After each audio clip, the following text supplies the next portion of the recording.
अकबर बीरबल की कहानी। बीरबल की योग्यता। दरबार में बीरबल से जलने वालों की कमी नहीं थी। बादशाह अकबर का साला तो कई बार बीरबल से मात खाने के बाद भी बाज न आता था।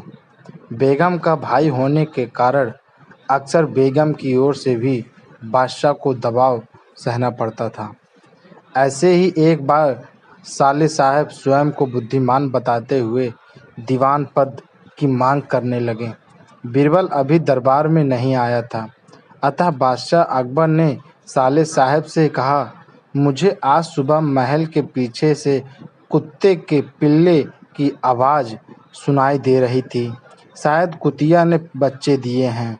देख कर आओ, फिर बताओ कि यह बात सही है या नहीं। साले साहब चले गए। कुछ देर बाद लौटकर बोले, हुजूर, आपने सही फरमाया, कुतिया ही ने बच्चे दिए हैं। अच्छा, कितने बच्चे हैं? बादशाह ने पूछा। हुजूर, वह तो मैंने गिने नहीं, गिन कर आऊं। साले साहब गए और लौटकर बोले, हुजूर, 5 बच्चे हैं। कितने नर हैं, कितनी मादा? बादशाह ने फिर पूछा। वो तो नहीं देखा, जाओ देख कर आओ। आदेश पाकर साले साहब फिर गए और लौटकर जवाब दिया, 3 नर 2 मादा हैं हुजूर।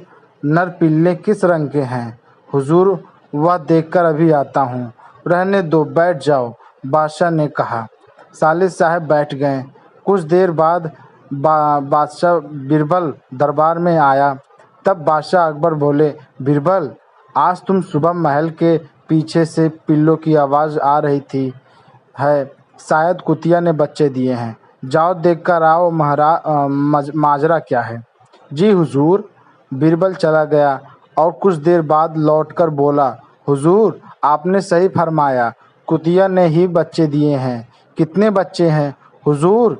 5 बच्चे हैं। कितने नर हैं, कितनी मादा?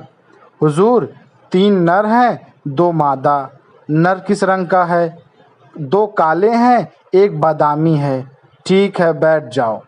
बादशाह अकबर ने अपने साले की ओर देखा, वह फिर झुकाए चुपचाप बैठा रहा। बादशाह ने उससे पूछा, क्यों, तुम अब क्या कहते हो? उससे कोई जवाब देते ना बना। पैसे की थैली किसकी दरबार लगा हुआ था। बादशाह अकबर राजकाज देख रहे थे। तभी दरबान ने सूचना दी कि 2 व्यक्ति अपने झगड़े का निपटारा करवाने के लिए आना चाहते हैं। बादशाह ने दोनों को बुलवा लिया। दोनों दरबार में आ गए और बादशाह के सामने झुककर खड़े हो गए। कहो, क्या समस्या है तुम्हारी? बादशाह ने पूछा। हुजूर, मेरा नाम काशी है। मैं तेली हूँ और तेल बेचने का धंधा करता हूँ। और हुजूर, यह कसाई है, इसने मेरी दुकान पर आकर तेल खरीदा और साथ में मेरी पैसों की थैली भी ले गया। जब मैंने इसे पकड़ा और अपनी थैली मांगी तो यह उससे अपने बताने लगा। हुजूर, अब आप ही न्याय करें। ज़रूर न्याय होगा। अब तुम कहो, तुम क्या कहना चाहते है? बादशाह ने कसाई से कहा, हुजूर, मेरा नाम रमजान है और मैं कसाई हूँ। हुजूर, जब मैंने अपनी दुकान पर आज मांस की बिक्री के पैसे गिनकर थैली जैसे ही उठाई, यह थैली आ गया और मुझसे यह थैली छीन ली। अब उस पर अपना हक जमा रहा है। हुजूर, मुझ गरीब के पैसे वापस दिला दीजिए। दोनों की बातें सुनकर बादशाह सोच में पड़ गए। उन्होंने समझ नहीं आ रहा था कि वह किसके हाथ फैला दें। उन्होंने बीरबल से फैसला करने को कहा। बीरबल ने उससे पैसे की थैली ले ली और दोनों को कुछ देर के लिए बाहर भेज दिया। बीरबल ने सेवक से एक कटोरा में पानी मंगवाया और उसे थैली में से कुछ सिक्के निकालकर पानी में डाले और पानी को गैर से देखा।